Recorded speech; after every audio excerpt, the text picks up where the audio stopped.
today we'll be starting with registration. Yeah. So, who is liable to take registration under GST? So that's the question, basic question. Mm-hmm. So, like any person who is crossing a turnover of 20 lakh rupees in a year has Mm-hmm. to take a GST registration. So, if your turnover is below 20 lakhs, there is no obligation on you to take any registration. Registration. Yeah. Having said that, there are few categories of people who has to compulsorily take registration irrespective of this threshold limit of 20 lakhs. Mm-hmm. This 20 lakhs limit in the recent GST Council meeting, it has been Mm-hmm. increased to 40 lakhs. And Oh. this 40 lakhs limit is only to goods, not for services. So service providers will still have a threshold limit of 20 lakh rupees for taking registration. But for the goods, dealer in goods or manufacturers or traders, the Mm-hmm. threshold has been increased to 40 lakhs. So that's a decision taken in the GST Council meeting, which is yet to be implemented by way of a notification. Mm-hmm. So, as I was saying, you must be knowing the northeastern states like Assam, Arunachal Pradesh. So northeastern states, Mm-hmm. for northeastern states, the threshold limit was 10 lakh rupees earlier. When it was 20 lakhs for the normal states, for northeastern states it was 10 lakhs. So Mm-hmm. now once this 20 lakhs has become 40 lakhs for northeastern states, they have made the threshold limit as 20 lakhs now Okay. for the backward states, basically northeastern Mm-hmm. states. Mm-hmm. So, irrespective of the threshold, there are some few categories where compulsory registration is required. So, this is given in this chart here. So, if you see first one, if we start interstate supplier, so any person who effects a interstate transaction from one state to Mm-hmm. other state, he is liable for taking registration compulsorily as per the law. Okay. But initially, when 1st July 2017, when the law was introduced, this particular aspect is there in section itself. In the Mm-hmm. law, they have made it. But there were a lot of hardships caused because of this. Because even though my turnover was only 15 lakh rupees or 18 lakh rupees in a year, if I am Mm-hmm. affecting one single transaction, let's say I have to make some 50,000 rupees of 50,000 rupees worth of interstate transaction from Karnataka to Maharashtra, then Mm-hmm. for that 50,000 rupees I had to take a registration, even though my entire year turnover was some 18 lakh rupees. Mm-hmm. So Okay. people were facing a lot of hardships due to this. So what they did, they gave a relaxation subsequently by way of a notification, saying that Mm-hmm. this whatever is the threshold limit is there, 20 lakhs or 40 lakhs as the case may be, Mm-hmm. that will be applicable even for interstate supplier also. So even if you are interstate supplier, you have to take a registration only if your threshold is crossing 20 lakhs or 40 lakhs. Mm-hmm. So that way, the interstate supplier also has the as the threshold benefit. Okay. Then the casual taxable person. So what is casual taxable person is occasionally if you go to some other state, like if you are conducting some events or any kind of fairs or anything, you're Mm-hmm. into that business that you occasionally go to some other state and do the business. That is called casual taxable person. So, for casual taxable person, suppose I am in such a business that I will like you just assume for circus. I'm into the business of doing circus everywhere. So I'll keep traveling throughout the year. I'll go to one state. I'll put a camp of some 3-4 months there, and I'll do shows in that state for 4 months in various places. So Mm-hmm. in such cases, they are called casual taxable persons. So for them also, in whichever state they go and operate, registration is compulsory irrespective of the business they do. Threshold, there is no threshold benefit for them. Oh, there's no threshold benefit. There is no threshold benefit for them. So even if they earn 1 rupees also, they have to pay GST on that. Okay. But no, this will definitely affect for the people who stay in the border, no? Yes, yes. See, if their business is such that they should keep traveling from one state to other state, if you are into the business of conducting events in various places and all, then Mm-hmm. that will affect them. That is the law. So for them, there is no threshold limit exemption. They have to take registration immediately in that state, and they can surrender that also as soon as the 3 or 4 months is over. And once Mhm. they want to move out of that state, then Mhm. they can surrender that registration and come back like that. They'll be getting back that money. No, no, they will not get back money. They don't have to do other compliances. Their registration is done with, so they don't have to do any other compliances. They have to file the returns, last return, and come off. They will not Okay. get their money back. Whatever they have to pay, they have to pay. Mhm. Okay. So the next category is, yesterday we have discussed this, person liable to pay tax under reverse charge. So whenever you are importing any services, if you are procuring any of those notified services, those 15 services, Mhm. then you are supposed to take registration irrespective of the threshold limit. So if you are a business in Bangalore and your turnover is only 18 lakhs, so you are not liable for GST registration. But if you avail any legal service or sponsorship service, then you should take registration and pay tax under reverse Okay. charge. Just for the purpose of reverse charge, you have to take a registration. Mhm. The next thing is electronic commerce operator. So electronic commerce operator also, irrespective of the threshold, you have to take a registration. Okay. Okay. And non-resident taxable person is also a case where the overseas party will come to India. Again, this is something similar to casual taxable person. So wherein the person non-resident will come to India for some project or anything, for rendering any services for a short period, and who will be coming and going back. So whenever he comes to India, and if he's rendering any supplies of goods or services, then he is supposed to take a registration in India and pay the taxes. Okay. The next category is person who are required to deduct tax or collect tax. So this deduct tax and collect tax, two things are there here. The person who is required to deduct tax, this is mainly with respect to some government projects, state government and central government projects, where TDS is made by the state or central government. So they are liable for registration. Okay. Person who is required to collect tax, yesterday we have discussed, like we were discussing on the e-commerce operator. Commerce. So they have to collect tax. So whenever they are liable for collecting tax, like yesterday we discussed, some other person is using my platform and supplying the services or goods on Mhm. my platform, Mhm. but I am collecting the money for that Yeah. e-commerce Mhm. operator. So then I Mhm. am liable for collecting TDS. So in such cases, you are required to take registration compulsorily without Okay. thresholding. Mhm. Agent or otherwise of any taxable person. So if anybody is acting as an agent of a GST registered person, that agent also has to take a separate registration compulsorily, irrespective of the threshold. So this, Agent. Agent acting as a collection person, is it? no, not necessarily collection person. He may be acting as a distribution agent or sole selling agents will be there.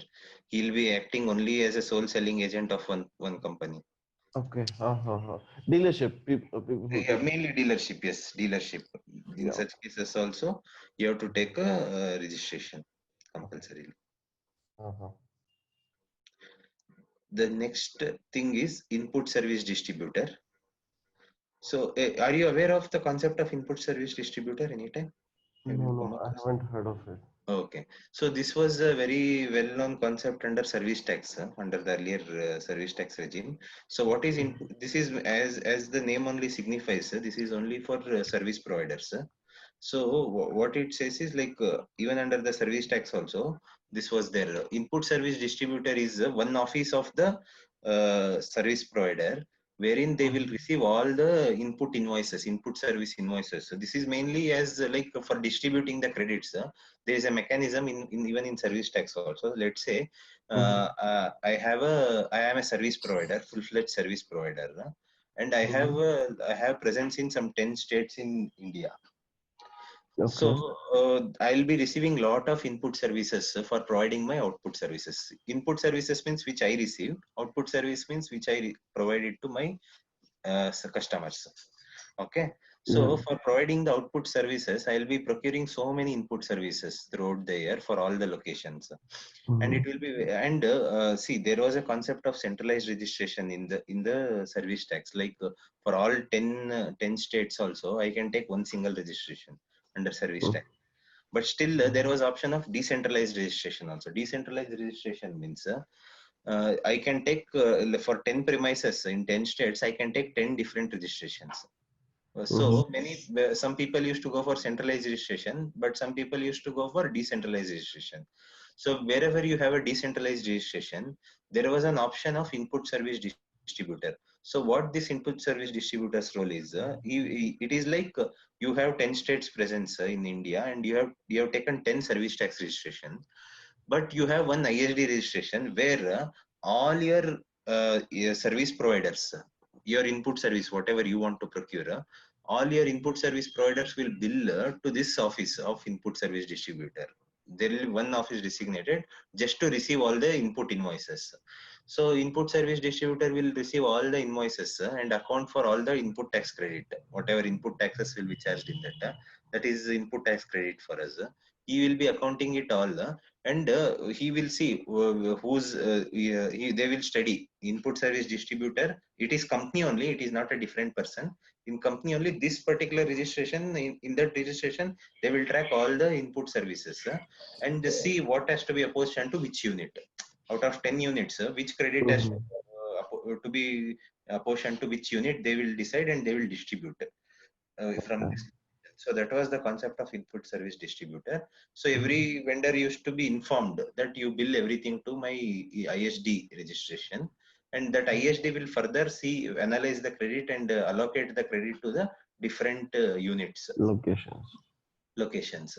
And after getting the credit from ISD, they will take that credit and use it for making the tax payment.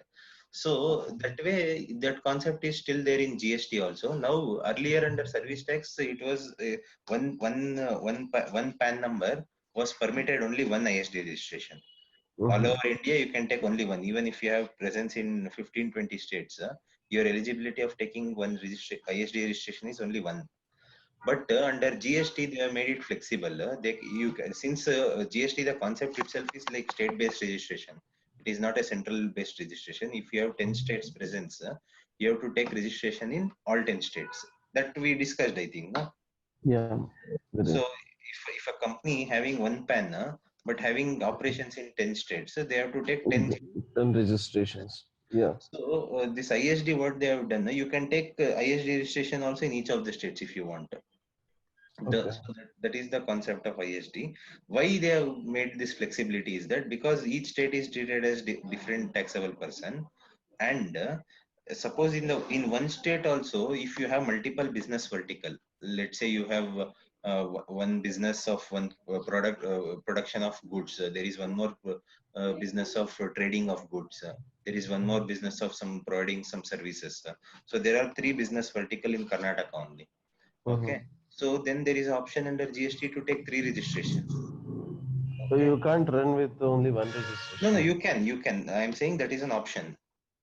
Okay. It's an option provided to you. If you want to track everything, all three businesses separately in terms of GST also, you Mhm. can take three registrations. That is Okay. the option given, but you can club all the three in one state and take one registration per state. That is also fine. But you cannot club all the states and take one registration. That is, Mhm. state-wise registration is mandatory. But Yeah. in one state, one registration is compulsory. But if you want to take three registrations for three business verticals, that is also is allowed. Okay. So whenever you have such kind of registration, multiple business vertical registration, we call it. So if you have a business vertical registration in one state only, different multiple registration, then for distributing the credits and all, you can take IST registration in that state. Okay. Okay. Mhm. Okay. Then, then the next concept is OIDR service provider outside India, other than a registered taxable person. So this is something which yesterday at last we discussed, and we had to discuss it further. So OIDR means online information database access retrieval service. Mhm. Okay. So OIDR services, the provider of service is outside India. So this is mainly with respect to B2C services, which Okay. is which is provided online. Like yesterday I was Mhm. discussing gaming Yeah. software. Yeah. So if we as an individual, if I as an individual download some software online and pay for it through credit card, that Mhm. person who sold me that online gaming software, online game, he Mhm. has to come and take registration in India and pay taxes on that. And just to give you one more example, if you know about Yeah, I GoDaddy.com. know. I know. So GoDaddy will be selling so many domains. So Mhm. for some of they sell email IDs also, they'll sell domains also. But all their domain business will be sitting outside India. Whatever, if you go and purchase one domain in Mhm. GoDaddy, they will bill Mhm. you from outside India only. Yeah, correct. So if you are not a businessman in India, if you don't if you go and purchase some domain online, they will Mhm. ask you for a GST registration number. If you provide GST registration number, they will not charge you GST, because you have to Mhm. pay it under because you are a businessman, and it Mhm. becomes a B2B service for them, and they will not charge GST because they will assume that you will pay under import of service. It Okay. becomes a B2B transaction. Mhm. Suppose if you do not give your GST registration number there, then they Mhm. will treat you as a B2C transaction. They will be billing it from US, Okay. and they will charge a GST on that time, because Okay. they have to pay. They have Indian GST registration number, even though they are billing it from US. This Mhm. becomes a OIDR service online. So if you Mhm. purchase the domain without providing your GSTN number, then they will charge GST, and they will pay it to the government. Okay. So that is one example for OIDR service, how it works. So whenever it is a B2C service, it is overseas service provider who is responsible for paying taxes in India. So there are various checks and balances to track that person, how to track and all, because the payment gateway, if you are not, if the government is not able to catch that person, they have a lot of checks and balances to catch hold of some other person, like whoever is Mhm. providing the payment gateway, or whichever credit card was used to make the payment. So they are treating all those people as like responsible persons who should be helping government in collecting the taxes. If OIDR service provider doesn't pay, they say that I am sitting in US, I will not follow the Indian law. Then the government knows how to stop that transaction. Mhm. That way, there are checks and balances put. So OIDR service provider, whoever is dealing online also, will come and take registration and pay taxes. All those safeguards have been maintained. Okay. So the next thing is class of persons as notified by the government. So as of now, there is no such notification given. So whenever government notifies any person to take registration, irrespective of the threshold, then he has to take the registration. Okay. So these are the categories of people who has to take compulsory registration under GST. Mhm. So to move on, the next thing is the time limit. So time limit for taking the registration, when you are supposed to take the registration. This is for compulsory registration as well as the threshold limit whenever you are about to cross threshold. Okay. So or you have just crossed the threshold limit of 20 lakhs or 40 lakhs. So within 30 days from the date on which the person becomes liable to registration. So whenever you are becoming liable, like suppose you are doing business today and you started, and you do not expect your business to cross turnover of 20 lakhs, Mhm. but suddenly your business went on well, and you crossed 20 lakhs. So the moment you cross 20 lakhs turnover or 40 lakhs turnover, within 30 days you should go and apply for a registration.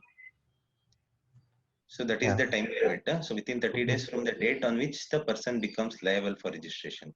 Casual taxable Mhm. person or a non-resident taxable person to apply registration at least 5 days prior to the commencement of business. So because they are the compulsory category, Mhm. non-resident taxable person and casual taxable person. So before Mhm. starting the business, first they have to take the registration Okay. at least before 5 days. Mhm. Okay. So Yeah. threshold for registration, I put here aggregate turnover in a financial year. So 20 lakhs, it should be more than 20 lakhs with effect from 1st April 2019. That 40 lakhs, whatever I discussed, that is with Mm-hmm. effect from 1st April Mm-hmm. 2019, the limit will be increased to 40 lakhs. Okay.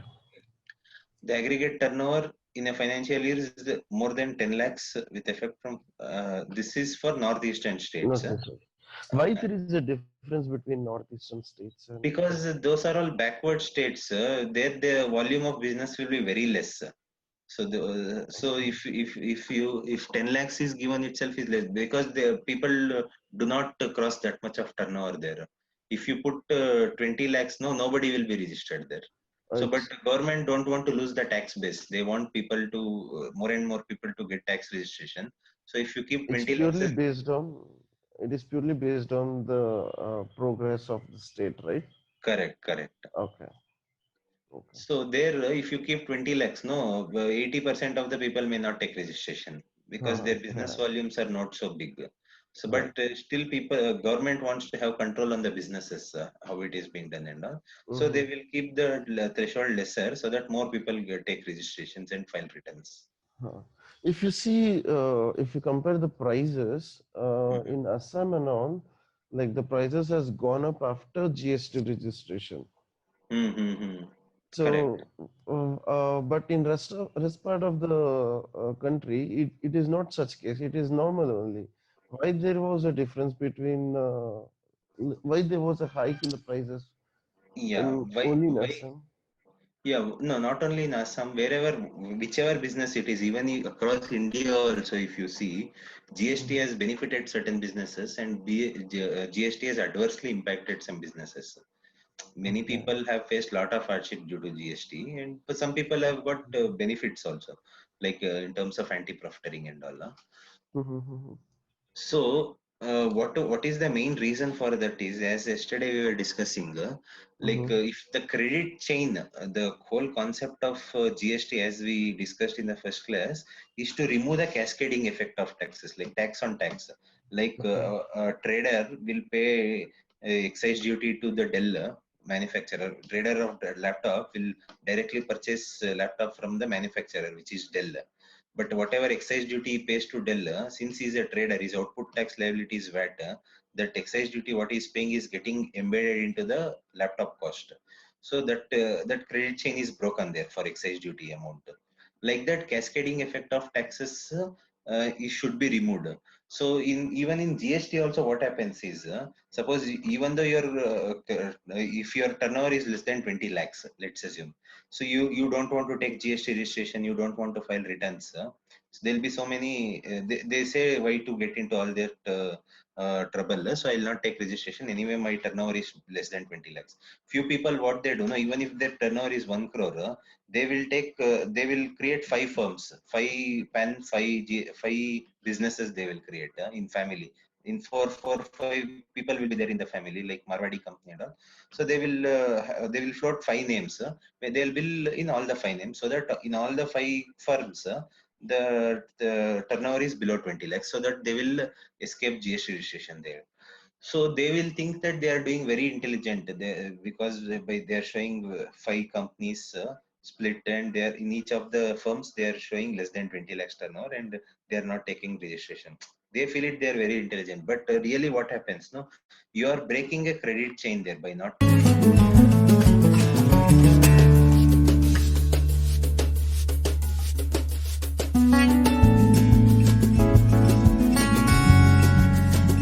taking registration, because you might be paying GST on many of the expenses. You might be having telephone expenses.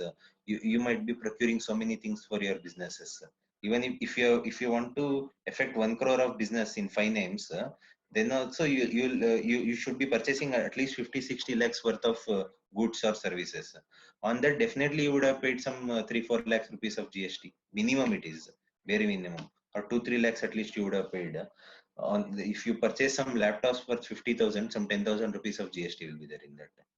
Okay, if Hello. you purchase some furniture, you would have paid GST.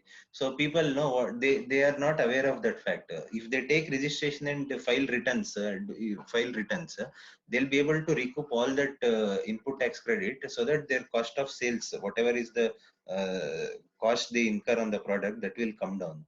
just to avoid this registration by splitting the firms and all, what they will do, they will not take registration, but whatever input taxes they pay, no, that they will add it to their cost, and their price of their goods will go up. That is the reason why people will break the credit chain, then naturally their prices will go up. Okay. That is the whole. Even in Assam also, maybe people want to try and avoid GST by not taking the registration. So as soon as you not take registration, you will not be able to claim any input tax credit. For claiming input tax credit, you have to take a registration and file returns. So they don't want to take registration. They want to show turnover in different names, so that all the businesses is below threshold limit. But whatever purchases they'll make, they might be paying some GST on that. That will be getting added into cost and prices will go up. So always we should, as much as possible, we should not break the credit chain. If let's say, when you should not be taking registration is if your entire purchases for your business is outside GST. If you are only purchasing some agricultural products where you are not paying 1 rupees of GST, and still your turnover is below 40 lakhs, then you don't go for GST registration. That is good, because you are not incurring any GST, so you are not taking registration. So that is fine.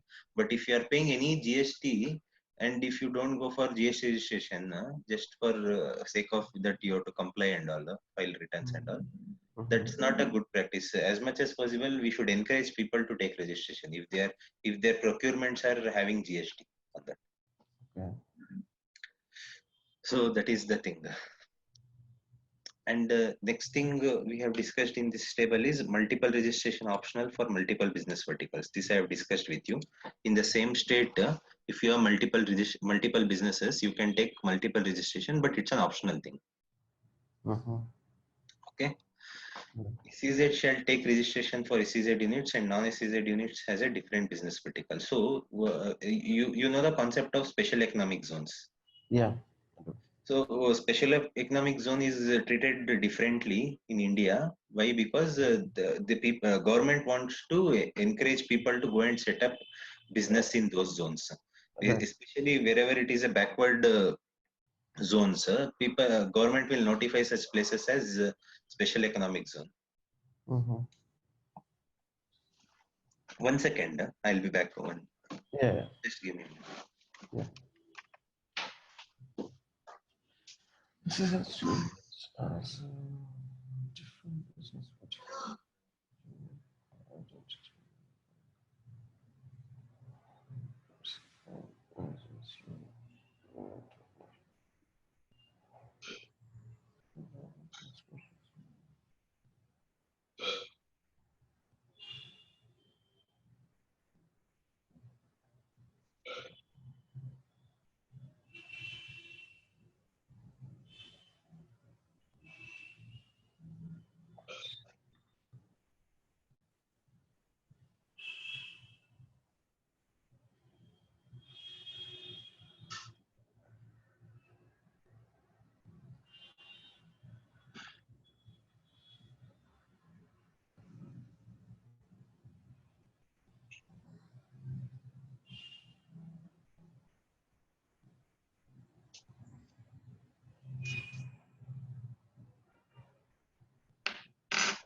Yeah, what I was saying is SEZ will be treated differently, because just to promote some areas, government will notify such places as special economic zone, and they will give lot of incentives, like tax benefits will be given, income tax exemptions will be given, and even indirect tax exemptions will be given, so that people can go earn but yet not pay tax. Okay. So just to promote, so businessmen will go and set up, and moreover, SEZ is treated as even though it is in India. Let's say we have an SEZ in Sajapur. That area, within that SEZ area, that is treated as it is as good as out of India. Okay. Even though it is physically in India, The facilities provided. treatment they give it as it is as good as outside India. and anything which like there is distinction if you call the domestic area DTA, domestic tariff area, and special economic zone. DTA Okay. means anything other than SEZ. Okay. The normal land is called DTA, domestic tariff area. It is everything will be Mm-hmm. DTA except special economic zones. So in that premises, if you're a domestic trader, if I am outside SEZ and if I am supplying to SEZ in India only, that is treated as exports under Okay. GST. And anything which you procure from SEZ, suppose like Dell has got a SEZ, the Sipcot industrial area in Chennai. It is there. Mm-hmm. So whatever you procure from Dell, suppose a lot of monitors and computers are procured from Dell from various businesses for Mm-hmm. various business purpose in India. So most of them will procure from Dell Sipcot in Chennai. So when you are purchasing something from SEZ to domestic tariff area, it is called import. And if you're selling it to SEZ, it is treated as export because SEZ zone is treated as premises which is outside India. Okay. So, for example, Hmm. um, Delhi is in SEZ, Sarjapura SEZ, Hmm. and there is a small petty vendor who supplies water cans to SEZ, to Delhi. Correct. Correct. So he what will be the impact for him for supplying the water cans? See, if he's a petty vendor, if he doesn't have GST registration, No, no, he do have a GST registration. then if he has a GST registration, that can be treated as exports for him. Oh, Exports, and whatever GST has paid on that on the other various business purposes on or procuring that water can only, or mhm. his office rent, laptop he purchases, all that whatever he has paid GST on his procurement, he will get Mhm. refund. He will get refund of taxes for that. He can take credit also, and he Mhm. can take the input tax credit and use it against the other domestic liabilities. Domestic sales he does no. He'll pay GST on that. On that he can utilize it. Or if he is only supplying to SEZ, then whatever because there is no GST. If you are supplying to SEZ, the supply will be zero rated. You don't have to charge GST to SEZ. So whatever input tax credit he has, no, he'll not be able to utilize because he doesn't have output tax liability because his customer is only Dell, which is in SEZ. So Mhm. whatever input taxes he has accumulated on various purchases or services which he has taken, the entire amount can be taken as refund from the government. Oh, super. Okay. Okay. So suppose Infosys, if you take Infosys has got one SEZ in Sajapur, Uh-huh. and they have one office in Electronic City also. So Uh-huh. when you have this kind of setup, you have to mandate, even though it is in Karnataka, you cannot opt to choose one registration in Karnataka. If you have an SEZ unit, you have to take a separate registration for SEZ, and for the unit in domestic tariff area, you have to take a separate registration, Uh-huh. even though they are in same state. If you have two businesses or two locations in domestic tariff area only, both you can club and take one registration per state.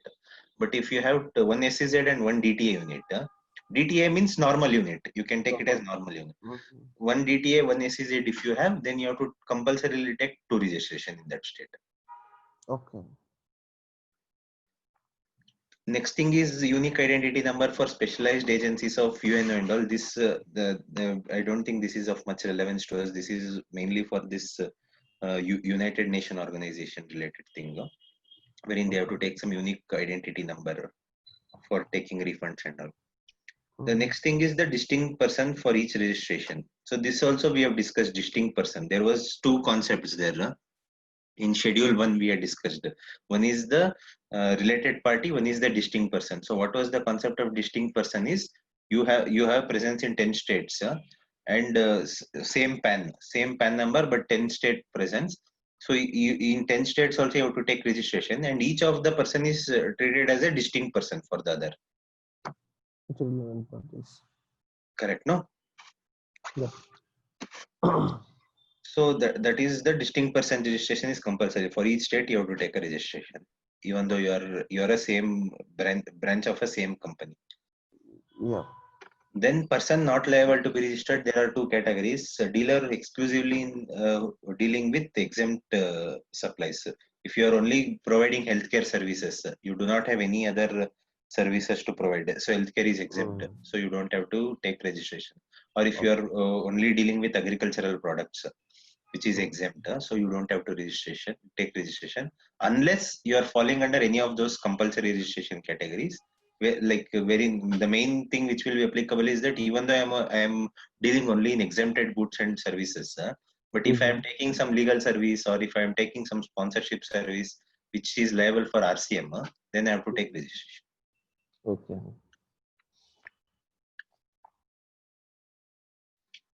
So next, this is about registration. I hope you understood the registration concept, how it works and all, and how Yeah. to take registration and all under GST. It is very simple. Mhm. You just have to log into the portal. When we go through the at last class, we can maybe probably half an hour we'll spend on the portal. In our own Mhm. logins, we can show you Okay. how it works and all. There we can see the relevant tabs also. At last class, maybe half an hour we'll spend on the portal, GST Yeah. portal, Yeah. which all options are there. But now registration is simplified like anything. Under service tax, it was a simple registration. Excise, it was simple. But VAT was a very time-consuming registration processes. Because in VAT, what used to happen is the authority used to come for inspection of the premises. They used to come and Oh. see where you are doing business, whether you have put board or not. So many things were there, and we had to keep some deposit of 25,000 rupees per registration. Based on your Mhm. turnover, if you're expecting to do a turnover of some 2 crore 25,000, if you're doing more than that, you have to do it, you have to keep deposit of 50,000. Like that, there were so many things in for giving just for taking one VAT registration. Mhm. But now under GST, that has been simplified a lot. You can just apply online registration, and with some proofs you have to submit, and they will grant registration in maybe some 3-4 days. You'll get a registration if your documents are good, perfect. Mhm. Then in Mhm. 3-4 days you will be granted a registration. It is made like it is simplified a lot. Okay. So here there is no inspection as such and all, is it? No, there is no inspection. There is no pre-deposit. That deposit amount is also not there. That's a refundable amount. When you close your business, they will give the money back. But now that concept itself is not there. Okay. So that is about registration. Mhm. Now these are the three important concepts: time, place, and value. Value. Okay. So this is one of the basic concepts of GST. Like this is where there is a differentiation between how a GST person talks or a GST expert talks and how a layman speaks. Mhm. Because the GST person will be knowing what is time, place, and value of supply. So that is the one which makes the difference exactly. Mhm. So we'll start with time of supply and time of supply, place of supply, and value of supply. Three concepts here. So place of supply is important, very important, because place of supply is the concept which will identify or determine the nature of transaction. That is whether it is intrastate or interstate. So that will be the main determinant factor is place of supply. So that also we'll discuss. So that has got a lot of relevance. Place of supply concept. So let us start with time of supply. So what is time of supply? Time of supply is the point of time when the liability to pay GST arises. So we are doing business, but we should also know when we have to pay GST. At what point in time we have to pay GST, we should know. So if you see the GST Act, it is the tax period is monthly Mhm. tax period. For one, they will assess you per month. Like uh, July, if you see, that is the tax period. August is one tax period. So under service tax, how it used to be is tax period was 6 months under service tax. Like April to September was one tax period. October to March was one tax period. So Okay. any returns you have to file for 6 months under service tax. Mhm. But in excise also it was monthly. VAT was also monthly. So all other taxes it was monthly except service tax, wherein we had a 6 monthly tax period. And even now also for composition dealers and people whose turnover is below 1.5 crores, they have Mhm. made some relaxation that their tax period will be quarterly even under GST. GST also, composition dealers, they have made quarterly returns. So the tax period will be quarterly for them. And even for people who are having turnover below 1.5 crores also, even under GST, tax period is quarterly only.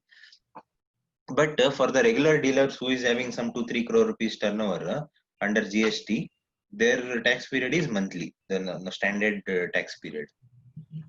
So when your tax period is monthly, there will be a due date for making tax payment and filing the returns. So under GST, that is 20th. By subsequent month 20th, you have to pay the taxes and file the returns. Okay, there are two returns you have to pay. You have to file one return by 10th and one return by 20th. That we'll discuss when we come to returns part. But 20th you have to make the tax payment, and you have to file one return. So but for you to pay make the tax payment by subsequent month 20th, your GST liability has to arise in the previous month. Suppose if you have to pay these taxes by 20th of like January, your taxable event should be in December. Okay. Correct, no? So that taxable event, when has it come, has it occurred in December or not? That will be determined by time of supply provisions. Okay. So once, as per the time of supply, your liability to pay has arisen, you will have time till subsequent month 20th to pay the taxes. So this is the time of supply provisions which we have summarized here. Okay.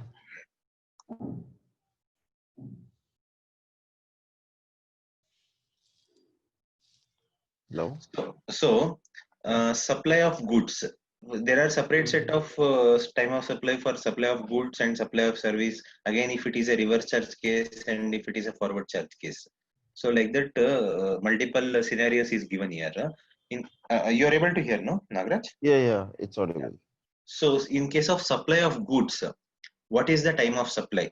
So date of invoice or the last date on which he is required to issue invoice, or date of receipt of payment, whichever is earlier. So I have put here as the earliest. If you see time of supply, earliest of these events I have put. Okay. So date of invoice or date of receipt of payment, whichever is earlier, you have to pay the taxes. Let's say you have raised the invoice today. If you see the first point, date of invoice or last date on which he is required to issue an invoice, you cannot say that I have not raised invoice at all, so I will not pay tax. You are selling the goods and you are saying that I'll not raise invoice.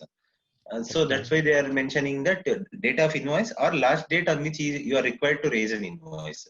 So last date on which you are required to raise invoice means, for in case of goods, whenever you are selling the goods, when it is moving out of your factory, that time you have to raise the invoice mandatorily. So if you do not raise the invoice that time also, but still you are liable for GST payment. That's what they're saying there. You cannot just say that I will not raise invoice only because I have to pay tax as soon as I raise the invoice. So that you cannot tell. So when goods is moving out of your factory for sale, goods has to be accompanied by a document which is called tax invoice. So that is the invoice which they are talking about there. Correct. So date of invoice or the last date on which he is required to issue invoice, or date of receipt of payment, whichever is earlier. This is the time of supply for goods. So what is date of receipt of payment? Because your goods is still lying in your factory. You got an order from your customer, and while placing an order only, he has paid you some advance. Okay. Still goods are still lying. You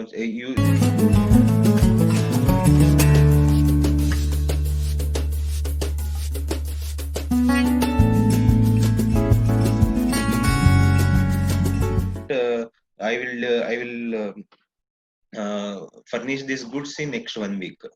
Like that, you will tell your customer. Then, since your product is in very high demand, you will be you have made it a standard practice to take advance from your customer. So, what GST law says, whether whichever first. So, if you take advance today, you pay GST in that month. Let's say you in case of car and all, you have to first go and book the car, and you have to make payment. And once that car is ready, or they will take the order, and if car is in very high demand, they will say after 2 months you come. Okay. So as soon as you make the payment this month, advance payment, you have to pay GST by subsequent month 20th. So taxable event has arisen in this month. As soon as you received the advance this month, whether you've given the goods to them or not, or you will be giving the goods after 2 months or not, you have to pay GST. Your liability has arisen in this month, and you have to make the payment by subsequent month 20th. Okay. So that is the law. So that is the concept of date of invoice or receipt of payment, whichever is earlier. But having said that, for supply of goods, they have made a relaxation.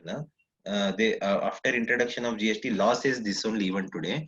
But by way of notification, they have relaxed this condition for goods alone. And they are saying that even if you receive some advances, like let's say in case of car only, today I went to the showroom and I booked the car, I made the complete payment. But they are saying delivery will be after 3 months. So then also they don't have to pay GST on in this month when they receive the payment, because there is a relaxation for supply of goods. So why this relaxation is given? The law says this, but they gave the relaxation because all along, if you see VAT, excise or earlier regime, never there was a concept of tax on advance for supply of goods. This concept was widely prevalent in service tax regime. So in service tax, whenever you receive advance, service providers, whenever they receive advance, they have to pay GST or service tax on that. That concept was there in service tax, so for service provider. But this concept was a new concept for goods, people who are dealing with goods. So the people made a lot of representations, because they have not excise dealers, they have not done earlier. Traders, they have not done earlier. They have never paid tax on advances what they received. They were paying only taxes when they actually supply the goods. So they made huge representations on this to the government, and government finally they gave the relaxation. Now for the goods, people who are dealing in goods, even if they receive advances, they don't have to pay tax. Only at the time of actual sale of goods, they have to pay the tax. With the tax. Okay. The next thing is supply of goods, but reverse charge basis. So we saw no, there's some agricultural products and all, BD wrappers, cashew nuts, those things were there. No, so Yeah. for those cases, also reverse charge. Also, they have defined the time of supply. At what point of time you have to pay GST in case of reverse charge. So for that, the point of taxation is, or the time of supply is earliest of date of receipt of goods, date on which the payment is made, date of invoice plus 30 days. If not determinable from the above, then the date of entering the books of accounts. So they have given 4 conditions here. If any of these conditions are satisfied, earliest of these 4, you have to make the payment of RCM. So date of receipt of goods or payment when you make the payment to the vendor, or date of invoice plus 30 days, or if not, date of entry in the books of accounts. Okay. Earliest of these 4, you have to pay GST in that month. So next comes the supplier of service, where invoice is issued within the prescribed time limit. So here it is almost similar to the first one, date of invoice or date of receipt of payment, whichever is earlier. In case where invoice is not raised within the time prescribed, then time of supply would be the earliest among the date of provision of service or date of receipt of payment. So what it says. So the default rule is date of invoice or date of payment. If you are receiving advances before providing the service or before raising any invoice, then you have to pay GST based on the advance received. But if you are receiving the payment after raising the invoice, then when you raise the invoice, you have to pay the GST. For raising the invoice, in case of goods, it is very clear that when you are supplying the goods, when the goods are moving out of your factory, you have to raise the invoice compulsorily. But in case of services, no, it is very subjective, because services will be providing, you cannot see anything. Services, so it will be happening. It can happen through phone, email, everything. It will be happening. So there is, so what they have done is, they have told within 30 days from the date of provision of service, so you should raise the invoice. Suppose I have provided one service today, within 30 days from the date of completion of the services, I have to raise an invoice. Okay. If you don't raise the invoice, date of completion of the service itself will be treated as time of supply. Means that is the one of the date. which you have to consider. Let's say in this example, I will take an example that today I completed one service, provision of service, and 15th February now. Let's say 30 days from now is like 15th March, let's assume. So 15th March, before 15th March, I have to raise a invoice for this service, which I completed today.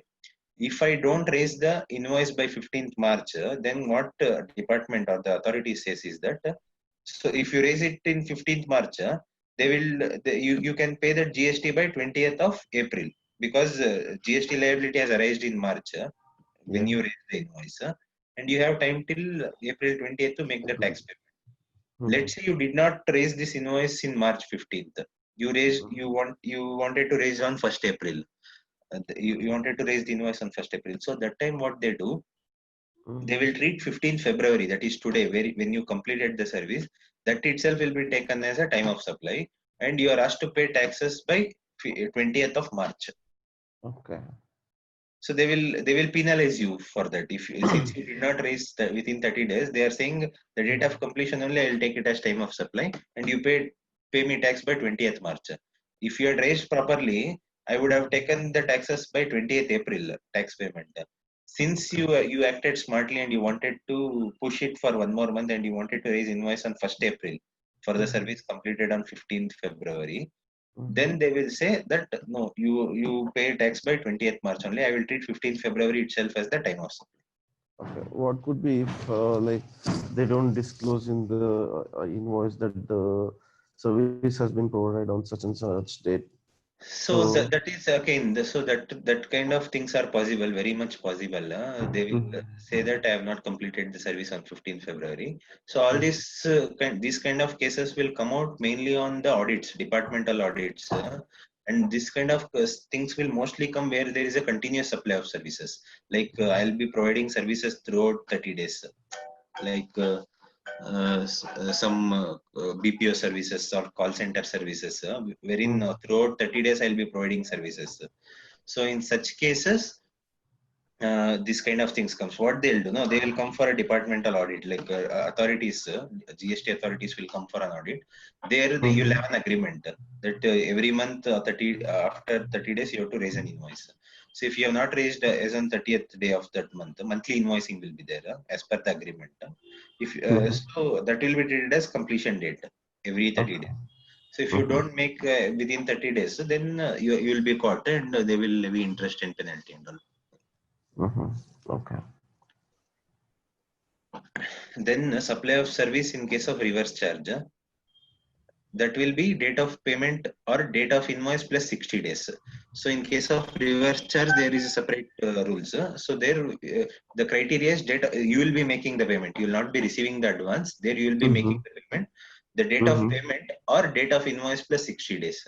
So what happens? No, I have taken some legal services today on which reverse charge is applicable.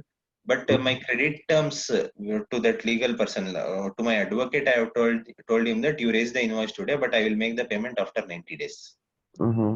Okay, so that is the terms between me and my advocate.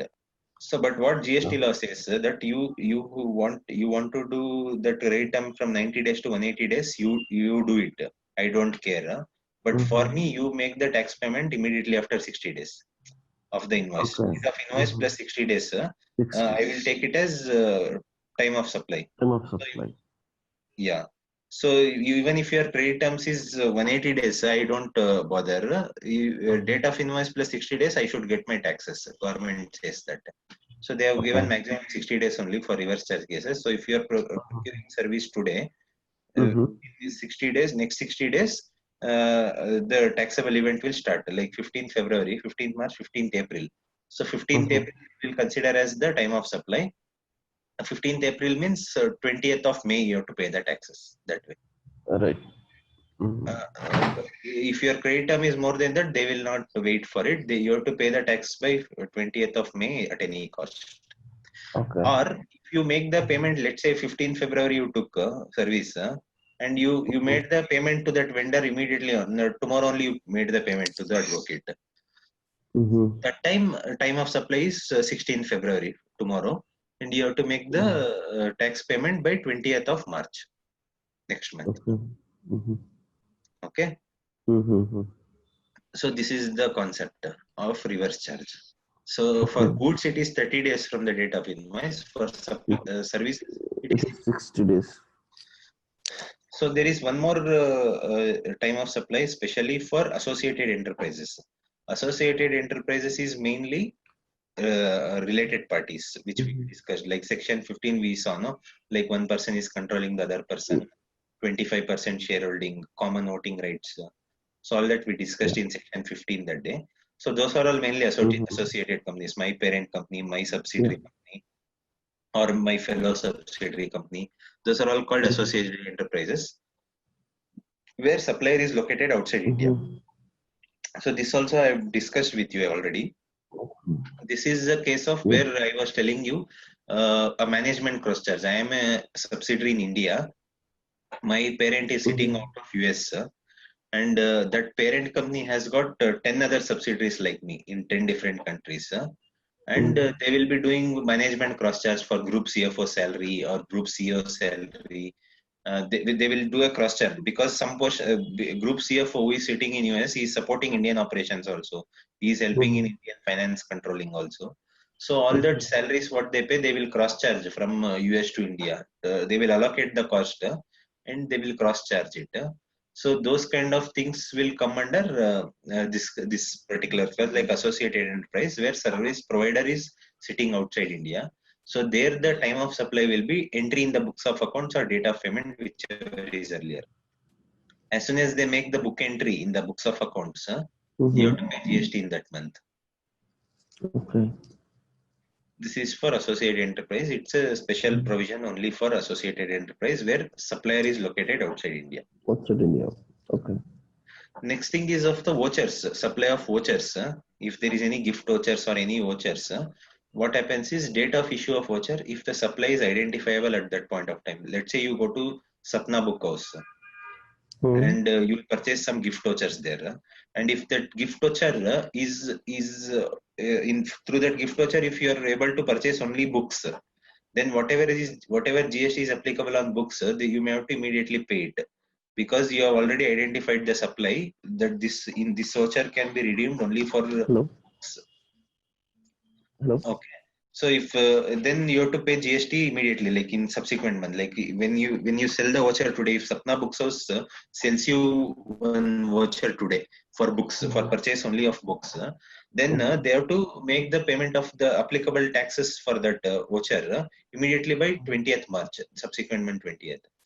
Or they will give a voucher which you can utilize for any products which is sold in Sapna Book House. Like you can use it for greeting cards, you can use it for diaries or pens, pencil or stationery, anything, or Amazon voucher where you can purchase anything. 5,000 rupees of Amazon voucher is sold to you. Through that you can buy anything you want with that amount. So there is supply is not identified. So wherever it is supply is not identified, then you have to go by when you redeem it. The tax has to be paid when the voucher is actually redeemed. That time only you'll know against which product you redeem this voucher.